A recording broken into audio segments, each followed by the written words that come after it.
Seigneur, on te remet notre sœur Marie-Thérèse aussi. On te demande vraiment de la soutenir, de la rétablir rapidement, puis qu'elle garde, redonne-lui de l'appétit, Seigneur. Redonne-lui des forces, soutiens-la.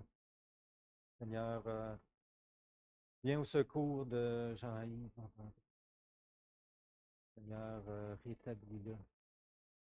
On te remet aussi la sœur de Manon, Lise, qui a une grande détresse face à sa maladie. Père, viens la consoler, puis l'aider à accepter.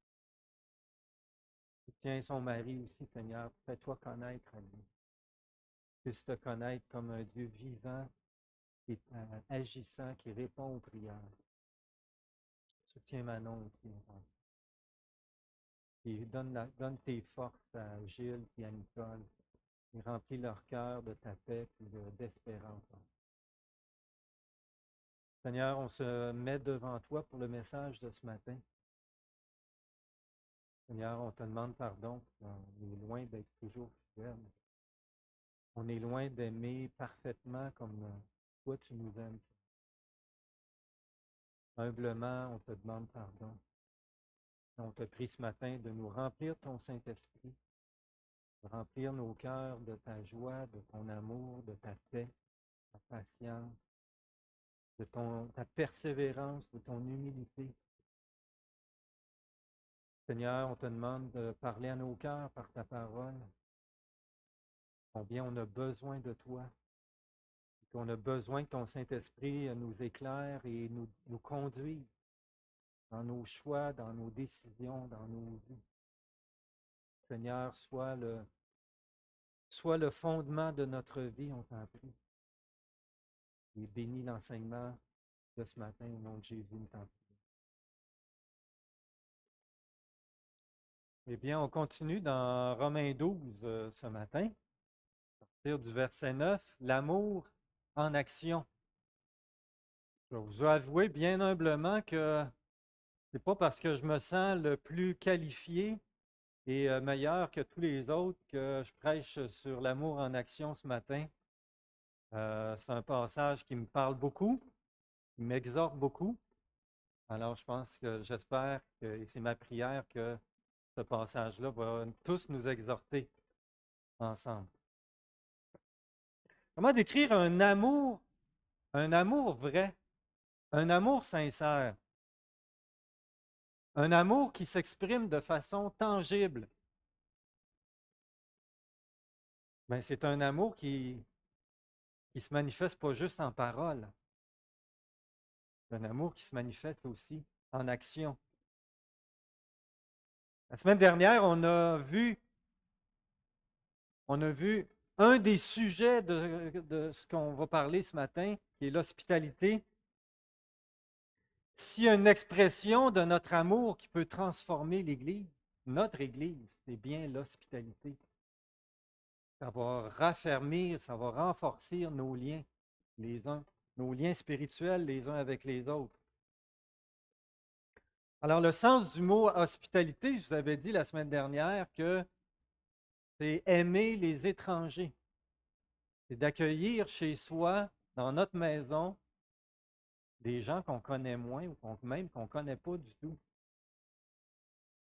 Alors, la semaine dernière, je vous ai exhorté à le mettre à votre agenda.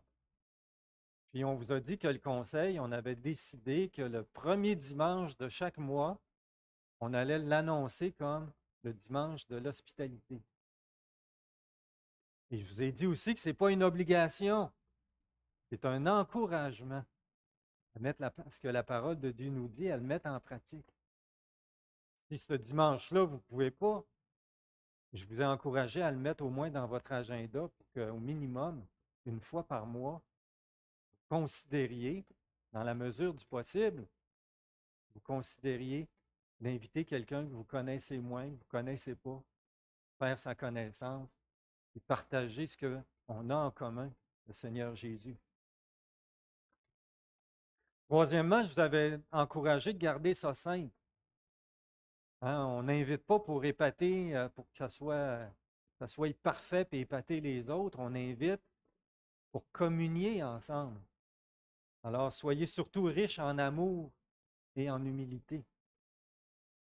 Et je vous avais encouragé à prier, à confesser s'il y a lieu, s'il y a besoin, demander la joie au Seigneur de le servir et prier en demandant au Seigneur de vous diriger, qu'il vous conduise vers les personnes que lui aimerait que vous invitiez.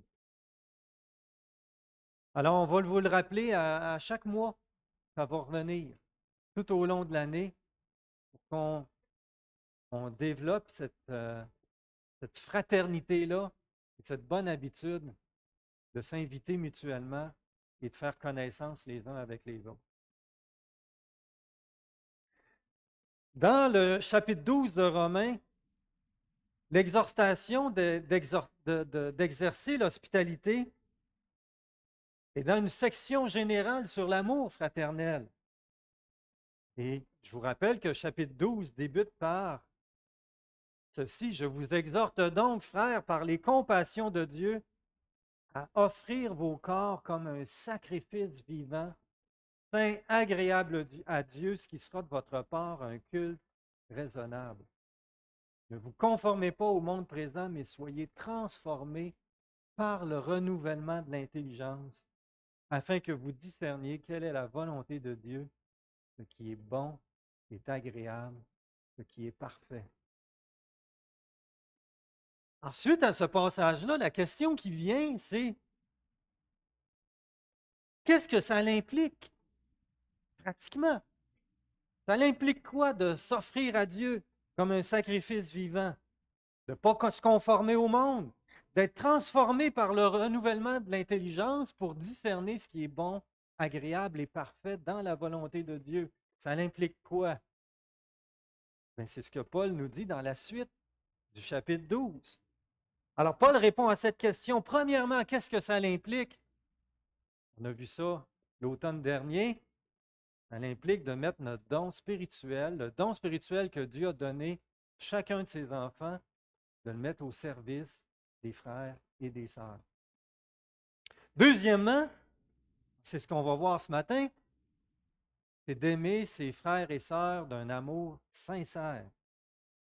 Troisièmement, on va voir ça plus quand je vais revenir le 24, c'est d'aimer ceux qui nous font du mal avec un esprit de sacrifice. C'est ce on verra la prochaine fois. Alors, ce matin, c'est la deuxième partie qui est bon, agréable et parfait dans la volonté de Dieu, c'est d'aimer ses frères et sœurs sincèrement. On est tous d'accord avec ça, n'est-ce pas? Mais là, il va le décrire. C'est quoi aimer ses frères et sœurs sincèrement?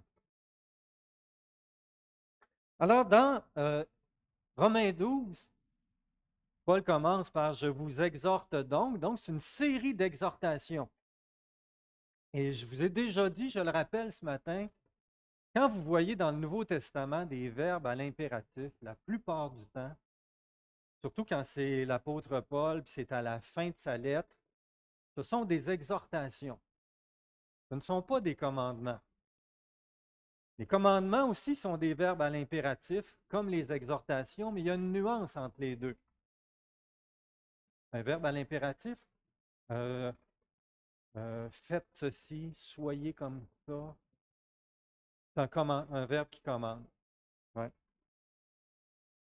Alors, en général, un commandement réfère à la loi. Il donne un ordre auquel j'obéis. Une exhortation n'est pas moins importante. Elle réfère à mais la différence, c'est qu'elle réfère à la grâce pour que par la puissance du Saint-Esprit, je m'efforce de le mettre en pratique, mais elle fait appel à mon bon vouloir. Elle m'encourage à le faire. Comme par exemple dans l'amour, mais le commandement, on le connaît tous. Hein? Tu aimeras ton prochain comme toi-même. Aimez-vous les uns les autres. Mais si je le comprends par la loi, bien, je risque de m'efforcer de le faire par mes propres efforts. Et ça conduit plus souvent qu'autrement un amour superficiel et non sincère. Tandis que la grâce, elle, qu'est-ce qu'elle m'enseigne, la grâce? Elle m'enseigne que c'est impossible pour moi d'aimer comme d'aimer les uns les autres comme Dieu me le demande, et que j'ai absolument besoin d'être rempli, dirigé par le Saint-Esprit qui remplit mon cœur de son amour pour que l'Esprit le fasse à travers moi. Alors ça fait toute une différence. Alors le commandement fait appel plus à la loi, l'exhortation dans la grâce, à d'aller au Seigneur pour que le Saint-Esprit l'accomplisse à travers moi. Alors, ça fait pas que l'exhortation est moins importante que le commandement, mais il y a une nuance qui est importante et on doit saisir et garder. Ensuite, c'est vraiment le Saint-Esprit qui peut me conduire à aimer d'un amour sincère. Il faut se rappeler ce que l'apôtre Paul nous dit dans Romains, dans l'Épître aux Romains. Alors, les passages qu'on a déjà vus, Christ est la fin de la loi en vue de la justice pour tout croyant. Alors, pour devenir juste devant Dieu, ce n'est pas par la loi, c'est par la foi et par la grâce. On a déjà vu ça. Chapitre 7, verset 6, il dit, maintenant nous sommes dégagés de la loi car nous sommes morts à ce qui nous tenait captifs, de sorte que nous servons sous le régime nouveau de l'esprit, non plus sous le régime ancien de la lettre. Après avoir obtenu la justice, comment est-ce que je vis la vie chrétienne? Et non pas par la loi, mais par la puissance du Saint-Esprit qui agit à travers moi. Et finalement, Romains 5,8, comment on connaît un amour vrai? Bien, par celui que Dieu nous a démontré. Dieu prouve son amour envers nous lorsque nous étions encore pécheurs. Christ est mort pour nous. Et cet amour-là, c'est l'Esprit Saint qui le déverse dans nos cœurs. L'amour de Dieu est répandu dans nos cœurs par le Saint-Esprit qui nous a donné.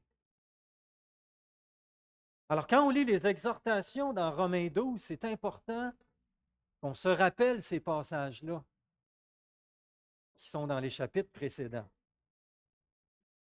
Alors, les exhortations ne sont pas des commandements, ils ne sont pas moins importants, mais c'est parce qu'ils nous appellent à venir à Jésus-Christ, saisir sa grâce et que le Saint-Esprit l'accomplisse à travers nous.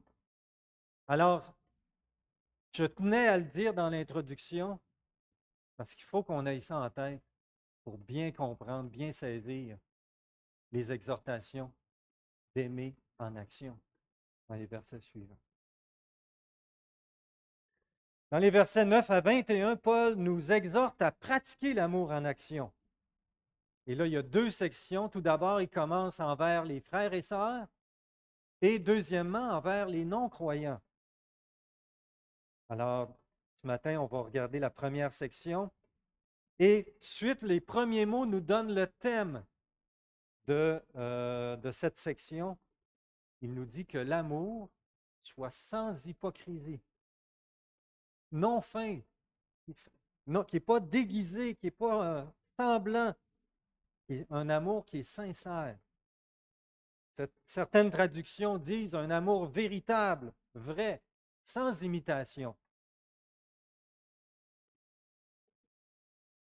Si vous avez déjà lu le Nouveau Testament, vous savez comment est-ce que l'amour y tient une place importante.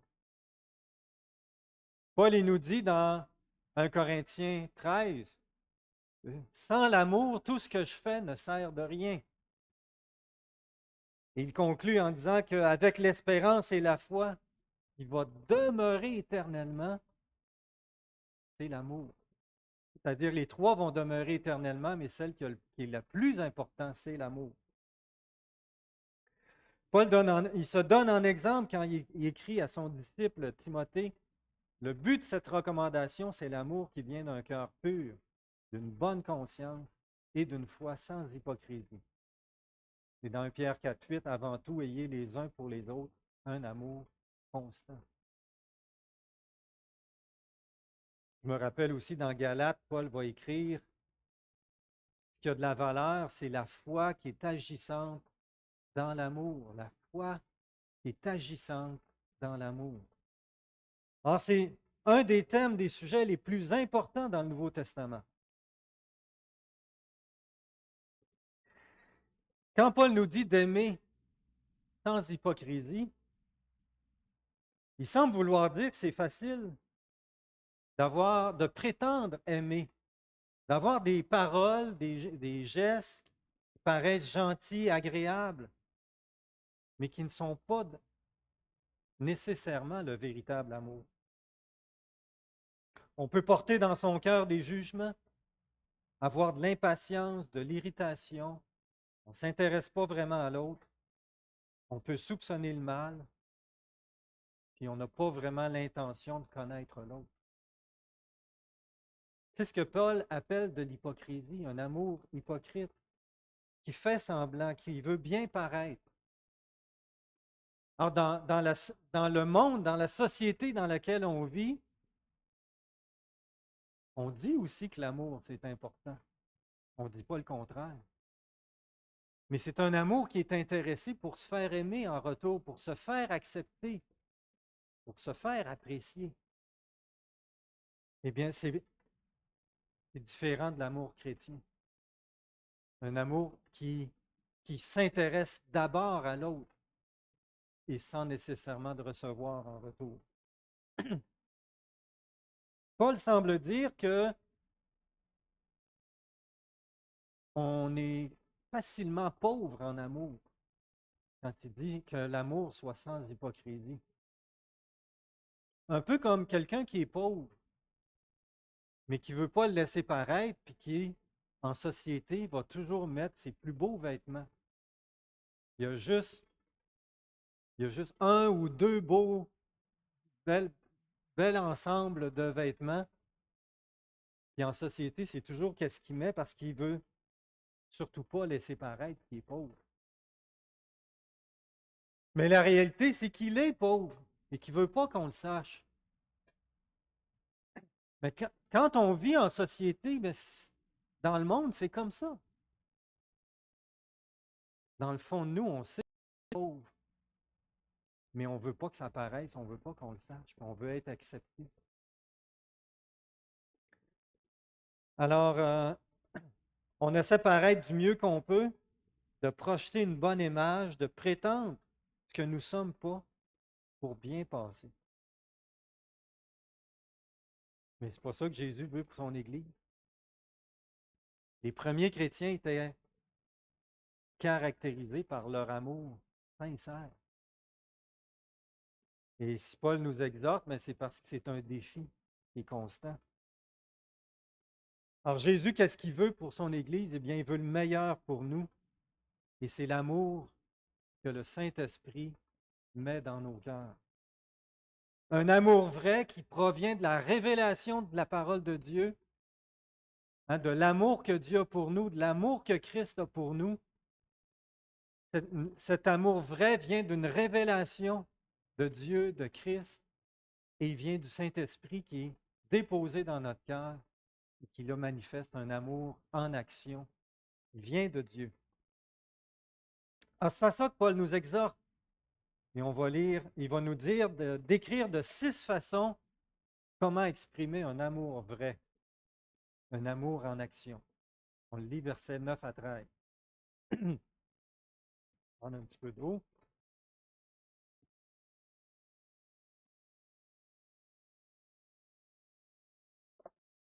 Que l'amour soit sans hypocrisie.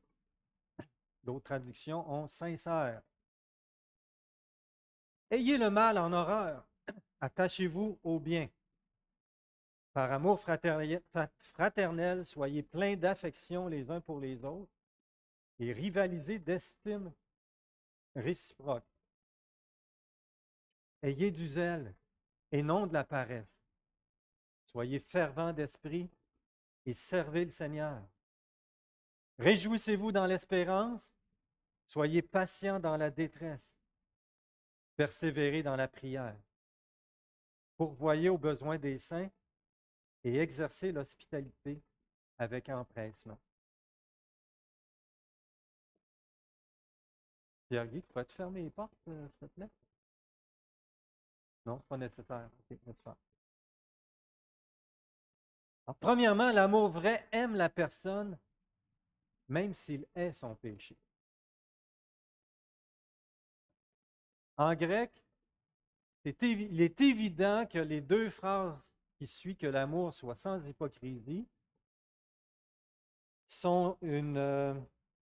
décrivent l'amour sincère, sont une description d'un amour sans hypocrisie.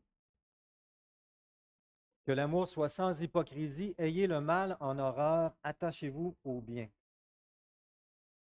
Aimer de l'amour de Christ, ce n'est pas accepter et aimer le mal ou ce que Dieu dit être mal que la personne fait. C'est pas non plus, c'est pas non plus la rejeter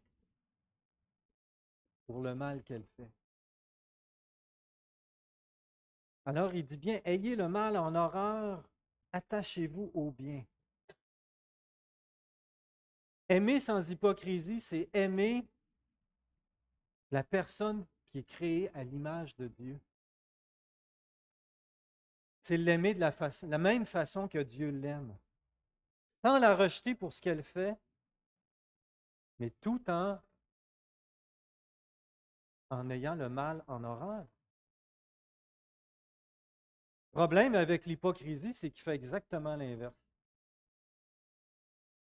C'est que soit qu'il va rejeter la personne, ou il va l'ignorer, il va faire semblant de l'aimer, mais dans le fond, il va l'ignorer puis la mépriser, ou soit qu'il va l'accepter en acceptant puis en excusant ce que la personne a fait.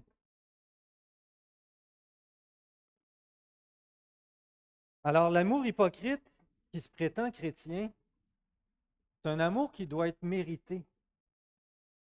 La personne, elle doit avoir un standard, elle doit atteindre un standard qui est acceptable. Si elle ne respecte pas ce standard-là, standard pour nous, ça serait un standard chrétien, si elle ne respecte pas ce standard-là, eh bien, on va la mettre de côté. On va la rejeter ou la mépriser. Par exemple, j'ai connu une chrétienne qui s'est fait inséminer avec le sperme d'un donateur pour avoir un enfant, un donateur anonyme pour avoir un enfant. Alors, ça se fait aujourd'hui. Est-ce que, chrétiennement, c'est correct, c'est acceptable? Bien, c'est facile de porter un jugement, de mettre de côté la personne, de l'ignorer, parce qu'on se dit, ben voyons donc, tu l'as dur qu'un chrétien fasse ça. C'est moralement pas acceptable. Alors, puis là, ben, à ce moment-là, puis on ne prend pas, comment je dirais, on ne cherche pas à exprimer un amour véritable. Et l'amour véritable, qu'est-ce qu'il va faire, lui? Il va s'intéresser à la personne, il va s'intéresser à qu'est-ce qu'elle vit, une fois que la confiance, il y a un lien de confiance, il y a un lien d'amour qui est là, bien, on va ouvrir la parole de Dieu ensemble. On va réfléchir à ce que la parole de Dieu dit ensemble. Les gens viennent à une église et ils ont entendu parler de l'amour chrétien, de l'amour de Christ. Et ils ont des attentes, certaines attentes par rapport à ça. Le jugement, l'hypocrisie, le mépris, le rejet sont certainement des choses qui font fuir les gens, font fuir des personnes qui cherchent le Seigneur ou des chrétiens qui cherchent l'amour, une Église qui a un amour en action. Alors, ce que Paul nous dit ici, il nous dit que c'est mal de rejeter quelqu'un parce qu'on considère mal ce qu'il pense ou ce qu'il fait. Évidemment, selon ce que la Bible enseigne, selon ce que Dieu en dit. Alors, c'est mal de rejeter quelqu'un parce qu'on considère mal ce qu'il pense ou ce qu'il fait. Ce n'est pas chrétien non plus d'accepter une personne tout en acceptant ou en excusant son péché. Et ça a des applications directes sur comment est-ce qu'on exerce la discipline. Dans la Galate 6, Paul nous dit de le faire avec douceur et avec crainte, de le faire avec humilité, pas en se pensant meilleur que les autres, pas le faire avec orgueil. Alors, quand on exerce la discipline, eh bien, on le fait avec amour. On ouvre la parole de Dieu ensemble. On dit, regarde, c'est ça que la parole de Dieu dit. Un chrétien, c'est ça que un chrétien, c'est ça que la volonté de Dieu. Puis un chrétien cherche à faire la volonté de Dieu. Est-ce que c'est ça que tu veux faire? Et là, ben, la personne va manifester si vraiment elle veut faire la volonté de Dieu ou pas, si elle veut manifester qu'elle est chrétienne ou pas. Et c'est sur cette base-là que la discipline va s'exercer. Et non pas sur une base de jugement et de rejet, qui est une grande différence. Alors l'amour, donc je répète, c'est mal de rejeter quelqu'un parce qu'on considère mal ce qu'il pense ou ce qu'il fait. Et en même temps, ce n'est pas chrétien non plus d'accepter une personne tout en acceptant et excusant son péché. Alors il y a un temps pour aimer, pour développer un lien de confiance, et il y a un temps pour ouvrir la parole et regarder ce qu'est-ce que la parole de Dieu dit. Le prochain verset réfère à l'amour fraternel les uns pour les autres. L'amour vrai est plein d'affection fraternelle. Par amour fraternel, soyez pleins d'affection les uns pour les autres. Ce que ça dit ici, c'est que la base de notre amour en action dans l'Église, ce n'est pas les amitiés et ce n'est pas les affinités. Vous savez, on a des affinités avec certaines personnes plus que d'autres. Mais ce n'est pas ça qui doit être la base de notre affection fraternelle dans l'Église. La base de notre amour en action, c'est notre lien familial. On est les frères et les sœurs de Jésus-Christ. On est des frères et des sœurs par l'amour de Dieu qui nous a été manifesté, par la grâce de Dieu, et on est habité du Saint-Esprit. On choisit nos amis, mais on ne choisit pas nos frères et sœurs. Hein, nos frères et sœurs dans la chair. Mais de la même façon, c'est Dieu qui nous a choisis. Et c'est Dieu qui nous a fait frères et sœurs. En étant chrétien, on a un lien qui est surnaturel, un attachement mutuel qui fait qu'on est concernés les uns aux autres. Et c'est ce qui fait que ce lien fraternel-là fait qu'on a une affection particulière les uns pour les autres. Ça décrit un amour en action. Paul continue en nous exhortant à accorder plus de valeur aux autres qu'à soi. L'amour vrai accorde une grande estime aux autres. Par amour fraternel, soyez pleins d'affection les uns pour les autres, comme on vient de voir, et rivalisez d'estime réciproque. Rivalisez d'estime réciproque. On vous avait appris cette semaine que l'ancien premier ministre Brian Mulroney est décédé. Et j'ai été agréablement surpris d'entendre la plupart des commentaires qui étaient dits à la télé mentionnaient que tout le monde se sentait important et estimé en sa présence. C'est une belle qualité, ça. Très, très belle qualité. Même les opposants politiques, tout le monde disait, ah non, Brian Mulroney, il nous écoutait, on sentait qu'on avait la valeur, on était important. C'est un bel exemple de ce que Paul nous dit ici, de rivaliser d'estime réciproque. Le grec, on pourrait se traduire prenant les devants à estimer, à honorer, à accorder de la valeur aux autres. On pourrait le traduire aussi, soyez le premier à accorder de la valeur et de l'estime à vos frères et sœurs. C'est comme s'il y avait un concours entre nous, et là, c'était le premier qui allait gagner la médaille de l'estime, de la valeur qu'il allait accorder aux autres. C'est un peu ce qu'il nous dit. La base de cette estime, encore une fois, ce n'est pas l'appréciation qu'on a pour certaines personnes. La base de cette estime, c'est le sang de Christ qui a été versé pour nos péchés et qui nous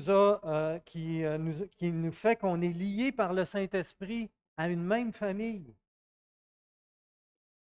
Et quand on a cette estime les uns pour les autres, ça nous pousse à servir les autres. L'amour vrai est enthousiaste dans le service. Ayez du zèle et non de la paresse. Soyez fervents d'esprit et servez le Seigneur. L'amour vrai, il est prompt à rendre service. Une des caractéristiques d'un chrétien rempli de l'esprit, c'est qu'il ne laisse jamais son zèle spirituel manquer de gaz. Il s'assure de faire le plein régulièrement. Puis quand il fait le plein, bien, ça lui donne de l'énergie pour aller de l'avant et faire la volonté du Seigneur. J'ai lu la transcription suivante, j'ai beaucoup apprécié. Une transcription, c'est une explication du verset. Soyez totalement étrangers à l'oisiveté, à la perte de temps et à l'ennui. C'est décrit la paresse.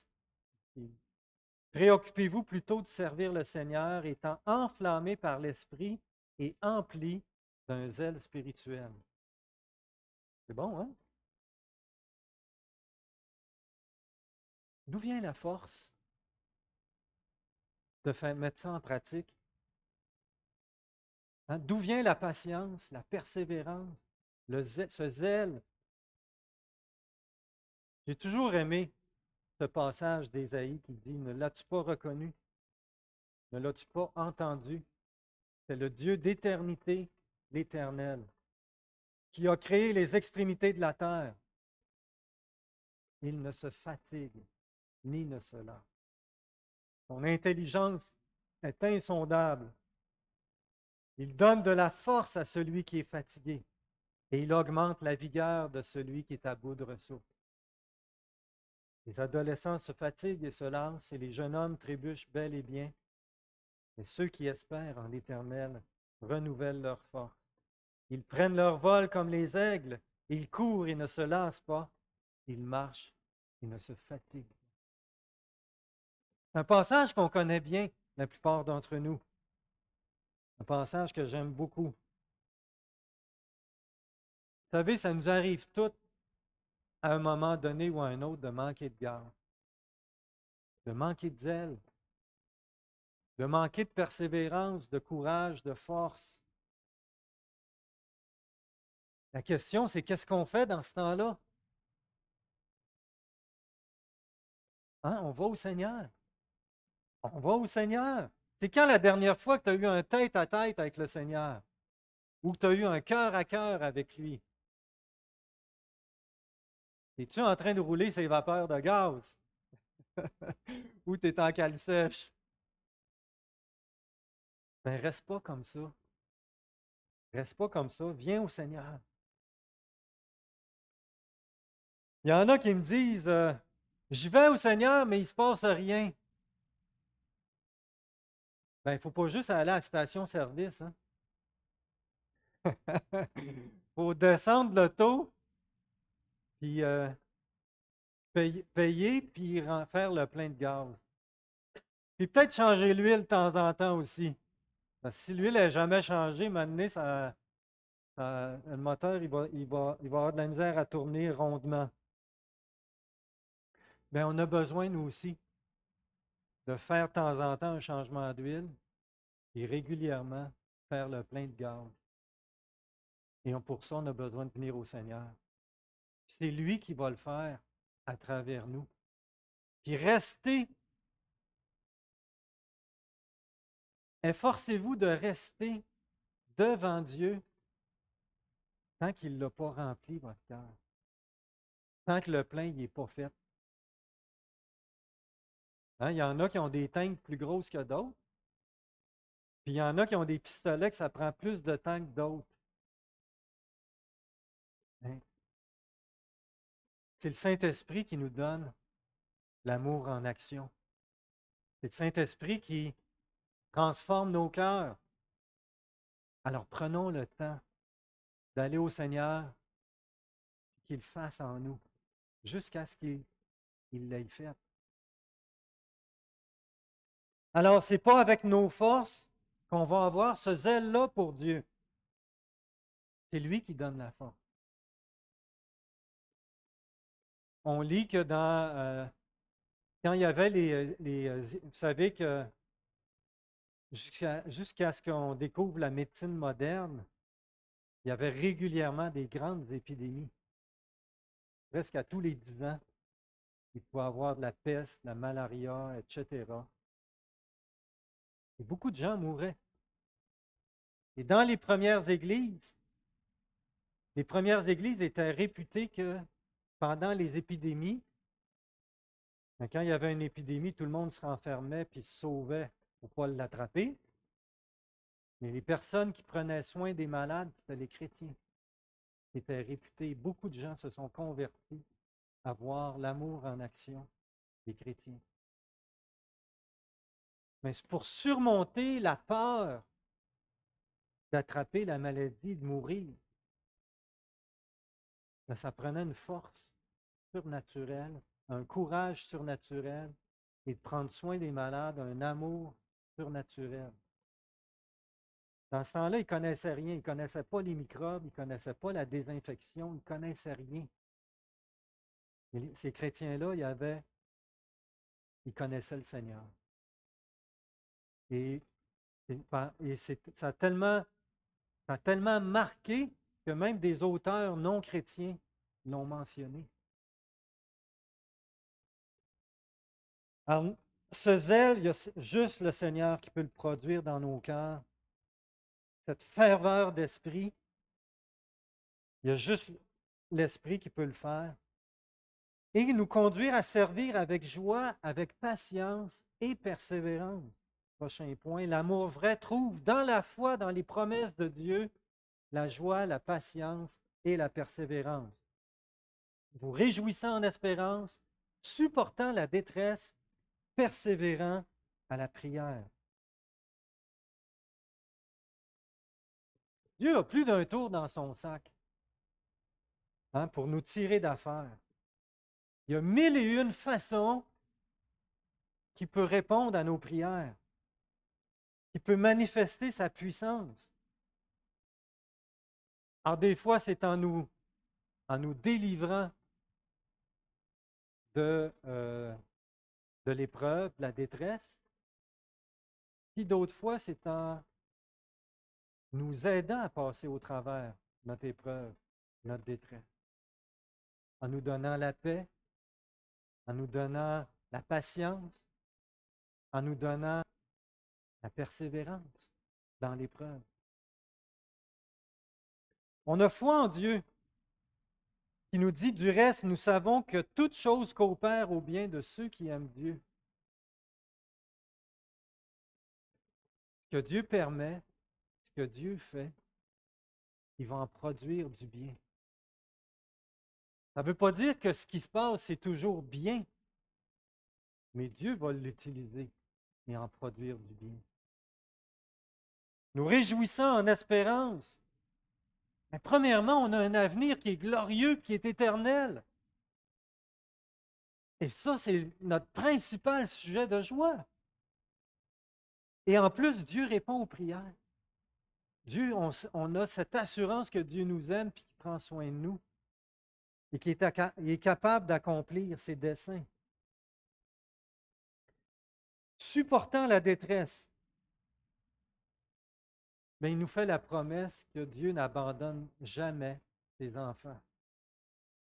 Il les soutient, il les console, il les apaise, il les conduit, il les fortifie. Il ne nous abandonne jamais. Persévérant dans la prière, bien, on a la promesse que Dieu entend et qui répond aux prières. Dans son temps, selon sa volonté, mais on a la promesse qui entend et qui répond. Ah, finalement, l'amour vrai est quelque chose qu'on ne peut pas garder pour nous autres seuls. C'est quelque chose qui se partage. L'amour vrai ne se garde pas pour soi, devenant participant aux besoins des saints et poursuivant l'hospitalité. Dans notre monde moderne, la société répond à beaucoup de besoins, mais elle ne répond pas à tous les besoins, elle ne peut pas répondre à tous les besoins. Et on a tendance à oublier qu'il y a des besoins qui restent là. Et si on ne prend pas le temps de se connaître et de partager ce qu'on vit, on ne les connaîtra pas, ces besoins-là. Alors, l'hospitalité joue un grand rôle pour ça, pour apprendre à se connaître et prier les uns pour les autres, puis de participer aux besoins des saints. Les temps de prière qu'on a ensemble aussi participent à ça. Alors, Dieu nous appelle à le servir en prenant soin les uns des autres et en exerçant l'hospitalité. Ça, j'en ai parlé abondamment la semaine passée. Je ne reprendrai pas là-dessus ce matin. Alors, un amour sincère, un amour sans hypocrisie, c'est un amour en action. Un amour vrai qui aime la personne même s'il est son péché. Un amour vrai qui est plein d'affection fraternelle, qui accorde une grande estime aux autres, qui est enthousiaste dans le service, qui trouve dans la foi, dans les promesses de Dieu, sa joie, sa patience et sa persévérance, et qui ne le garde pas pour soi, qui, qui, euh, qui est à l'écoute des besoins que Dieu va, les besoins des autres que Dieu va nous montrer. Relisons le passage. Que l'amour soit sans hypocrisie. Ayez le mal en horreur. Attachez-vous au bien. Par amour fraternel, soyez pleins d'affection les uns pour les autres et rivalisez d'estime réciproque. Ayez du zèle et non de la paresse. Soyez fervents d'esprit, servez le Seigneur. Réjouissez-vous dans l'espérance et soyez patients dans la détresse. Persévérez dans la prière, pourvoyez aux besoins des saints et exercez l'hospitalité avec entrain. Ça ouvre notre compréhension de ce que Paul nous dit dans ce magnifique passage de ce qu'est l'amour. Et moi, quand j'ai préparé le message, puis que j'allais vous je me préparais à vous l'enseigner ce matin, je me suis dit en conclusion, ouais, j'ai du chemin à faire. J'ai du chemin à faire. Mais ce qui est encourageant, c'est que je n'ai pas apporté ce fardeau-là sur mes épaules. C'est l'Esprit Saint qui va le produire en moi. C'est l'Esprit Saint qui va le produire dans chacun d'entre vous. Puis ce qu'on a à faire, c'est pas de mettre le fardeau sur nos épaules puis de dire ah, il faut que je fasse mieux, puis j'aime plus. c'est d'aller au Seigneur. Et Seigneur, je te demande pardon, telle et telle chose. Je te prie de me remplir ton Saint-Esprit. Donne-moi l'amour que toi tu as eu envers moi. Cet amour-là qui est extraordinaire, qui est magnifique, que toi seul tu peux produire. Et premièrement, envers nos frères et sœurs. La prochaine fois, bien, on va regarder ensemble envers les non-croyants. Eh bien, prions.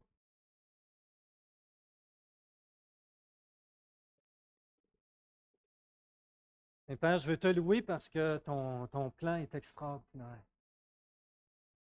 Seigneur, tu nous as rachetés par ton sang pour qu'on soit tes enfants, qu'on t'appartienne et pour qu'on soit transformés par ton esprit.